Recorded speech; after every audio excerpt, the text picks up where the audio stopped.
لن ينال الله لحومها ولا دماؤها ولكن يناله التقوى منكم। আল্লাহ পাক সূরা হজের মধ্যে সূরা হজের 37 নম্বর আয়াতে আল্লাহ তাআলা বলেন, এই কুরবানির জন্তু এবং মাংস এবং পশম কোনটাই আমার দরবারে পৌঁছে না, কোনটাই আমার কাছে পৌঁছে যায় না। ওয়ালাকিন ইয়ানালুহু তাকওয়া মিনকুম, অতএব আমার বান্দা যে কুরবানি করে এই কুরবানির তাকওয়াটা, কুরবানি যে তার মধ্যে ভয় ভীতি রয়েছে, কুরবানি তার জন্য করেছে, এই তাকওয়াটা আমার কাছে পৌঁছে যায়। সুবহানাল্লাহ। কুরবানি এমন একটি তাৎপর্য আমল, এমন একটি দামি আমল।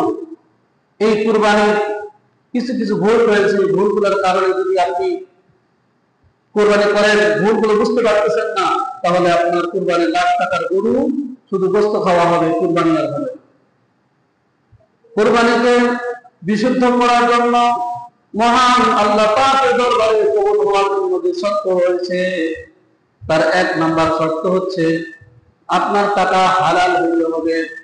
গত জুমায় আমি আলোচনা করেছিলাম, আপনার কুরবানি কবুল হওয়ার শর্তের মধ্যে 4টা শর্তের মধ্যে 1 নাম্বার শর্ত হচ্ছে আপনার কুরবানির জন্তুর টাকাটা আপনার হালাল হতে হবে।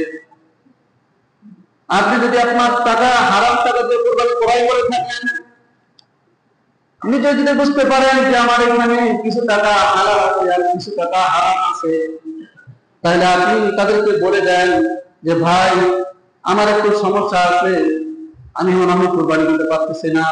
আপনারা এটাকে বলেন লজ্জার কারণে, আপনি যে চক্ষু লজ্জার কারণে হারাম টাকা দিয়েছেন, এই মহল্লার কেউ জানে না, পৃথিবীর কেউ জানে না, একমাত্র যিনি জানেন তিনি হচ্ছেন আল্লাহ।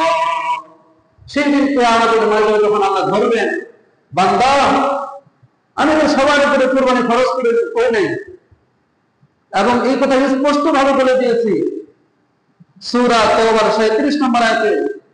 এই আয়াতের তরজমা দেখা বিশ্লেষণ করা যদি যায়, তাহলে এখানে বের হবে যেটা, সেটি হচ্ছে একটি কথাই বলা হয়েছে, বারবার তাকওয়ার কথা বলা হয়েছে।